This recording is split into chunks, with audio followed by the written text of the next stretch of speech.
Salut à tous, aujourd'hui on se retrouve pour la 4e vidéo et on va parler aujourd'hui de la mise en scène. Et oui, à l'aide de plein de choses qu'on va voir dans cette vidéo, vous allez faire comprendre certaines choses à vos spectateurs. Donc quand ils vont regarder les images, ils vont se dire ok, là ça veut dire ça, là ça veut dire quelque chose comme ça, etc. Donc la mise en scène, ça va être tout ce que vous allez prendre avec vos acteurs ou avec vos clients. Vous allez les mettre dans une scène et vous allez choisir les mouvements de caméra, vous allez choisir votre composition au final pour votre vidéo et pour que ça rende quelque chose qui soit vraiment propre. Le travail du réalisateur justement, c'est de diriger ses mouvements. Ça veut dire que le réalisateur va assurer la mise en scène à l'aide de tous les plans et faire une composition avec tout ça. Et de son côté, le directeur photo, lui, va s'occuper de faire les mouvements de caméra et des fois même la colorimétrie. Mais bien sûr, ça, si vous en avez pas, c'est vous qui allez le faire. On va commencer maintenant par parler des cadres. Les cadres, il y a plein de points à aborder, des points qui sont importants pour faire justement vos compositions d'images pour le monde du cinéma. Parler du cadre, c'est parler du mouvement de la caméra, des lumières, de la composition, de la focale, du décor, du montage et enfin le son.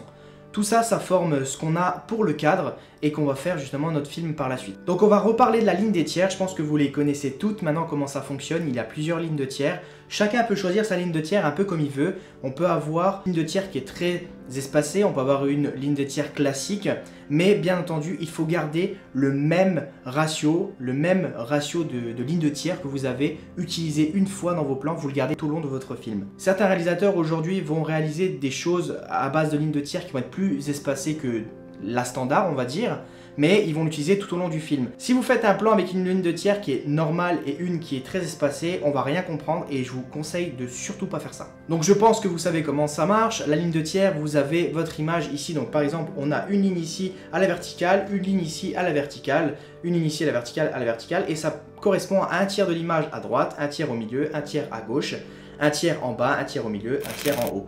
Et à chaque croisement de ces lignes, vous avez des points de force. Les points de force, ça va permettre de donner de la force à votre image. En fait, notre œil est habitué aujourd'hui à voir des choses comme ça. C'est pour ça qu'au cinéma, quand vous voyez certains films, vous avez beaucoup de plans qui vont être tournés vers ici et vers ici. Jamais en plein milieu. Jamais, jamais, jamais, jamais. À part si c'est justement quelque chose d'architectural ou c'est quelque chose de minimaliste où on cherche à avoir ce genre de choses. Mais on ne le fait quasiment jamais. Les formes et les lignes, forcément, ça va accentuer ce que le spectateur regarde, donc on va jouer sur les axes, par exemple un pont qui est bien mis, bien fait, avec la ligne de tiers en bas, quelque chose qui ramène vers le milieu de l'image ou pourquoi pas sur une ligne de force, tout ce genre de choses, ça c'est très important en fait quand vous filmez. Si votre sujet est en plein centre, vous allez avoir une symétrie qui est trop marquée et le spectateur va pas comprendre. Ça va être très monotone et peu intéressant. De passer son sujet ou son objet sur une ligne de tiers, ça va donner du dynamisme à l'image et à l'œil ça va rendre beaucoup mieux. Un personnage, quelle que soit sa taille, vous allez le mettre à 2 tiers de votre ligne de tiers, donc la ligne de tiers du haut, toujours les yeux en haut.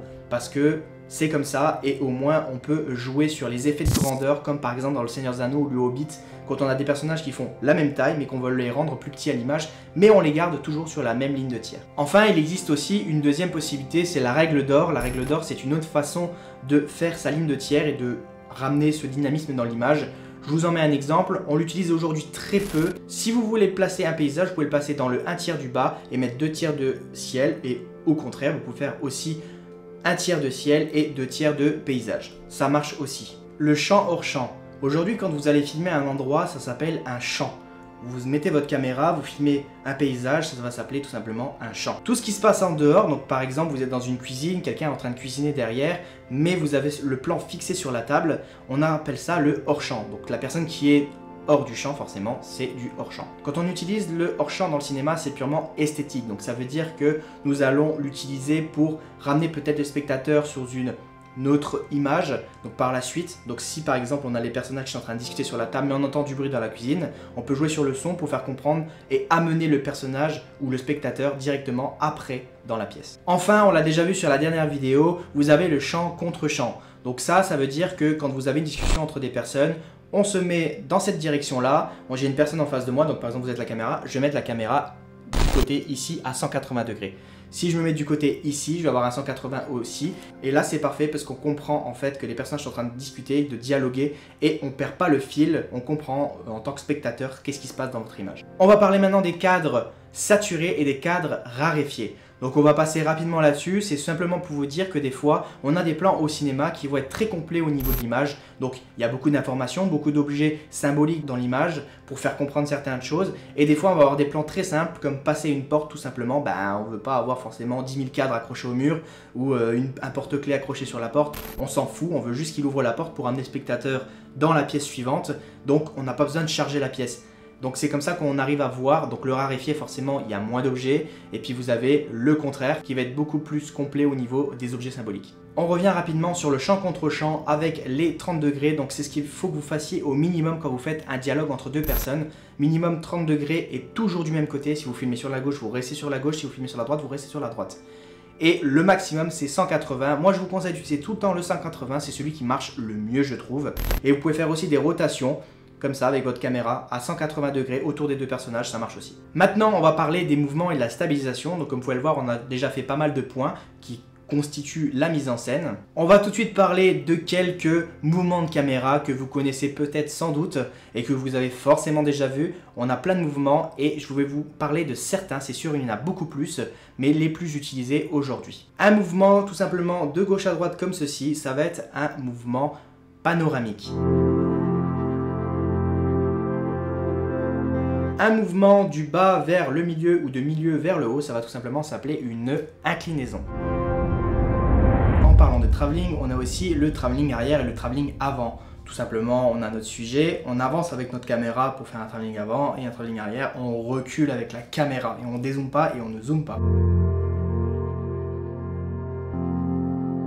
Enfin vient la profondeur de champ, donc la profondeur de champ, je pense que vous le savez tous, on en a déjà abordé sur la chaîne YouTube, donc en gros ça veut dire tout simplement que vous allez utiliser votre ouverture d'objectif, donc vous allez choisir une ouverture faite pour ce champ que vous allez faire, donc par exemple vous filmez dans une cuisine quelqu'un qui est en train de cuisiner derrière, mais devant vous avez un sujet qui est en train de discuter avec quelqu'un, vous filmez ce sujet, vous mettez la netteté sur ce sujet, mais la cuisine derrière avec la personne qui cuisine, on s'en fout. Donc on s'en fout complètement, donc on va flouter. Et pourquoi pas après faire des interactions entre les deux. Il peut y avoir aussi du rack focus. Le rack focus c'est tout simplement quand on fait un changement de mise au point. Donc quand vous passez par exemple d'un verre sur une table au point, donc vous êtes mis au point sur le verre, le personnage prend le verre, le ramène à sa bouche et là vous passez tout simplement le focus sur le personnage, c'est ce qu'on appelle un rack focus. Donc ça c'est cool pour en faire, mais il faut pas trop en faire non plus, hein. N'hésitez pas à être assez quand même léger là-dessus, il faut pas en faire trop non plus, surtout si vous avez du focus breathing sur vos lentilles. Ça veut dire que quand vous faites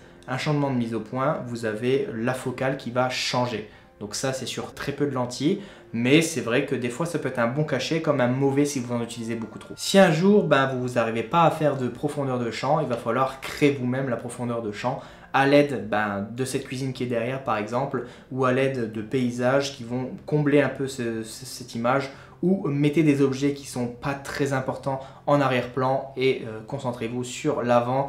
Jouez bien sur les lignes de tiers pour vraiment forcer le spectateur à regarder à tel endroit, c'est comme ça que ça marche. Ensuite, normalement, dans la mise en scène, on reparle des plans. Donc les plans d'insert, les plans larges, etc. Mais on l'a déjà vu dans les vidéos. Je vous invite à aller voir la vidéo en haut à droite, c'est exactement ça qu'il faut que vous alliez voir si vous voulez savoir comment faire des beaux plans dans votre mise en scène. Enfin, dans la mise en scène, il y a aussi la composition de l'image au niveau des formes. Parfois, vous allez utiliser certaines formes dans vos plans pour donner de la force à vos plans encore plus. Donc par exemple, si vous utilisez des formes triangulaires, vous prenez une table, vous êtes en train de filmer un repas entre 3 personnes, vous mettez les assiettes en forme de triangle sur la table, même si on ne voit pas le troisième personnage, mais qu'on voit que 2 personnages sur 3, on comprend qu'il y a une symbiose entre les trois, que ce soit familiale, que ce soit amoureuse, que ce soit une complicité, ça peut être du religieux, ça peut être plein de choses, mais on utilise les formes triangulaires pour parler de ce genre de choses. Enfin, c'est comme ça que ça devient des objets symboliques dans notre image. On peut ramener de l'émotion dans nos images, donc avec des carrés. Donc ça peut être de l'émotion négative ou positive. Par exemple, vous avez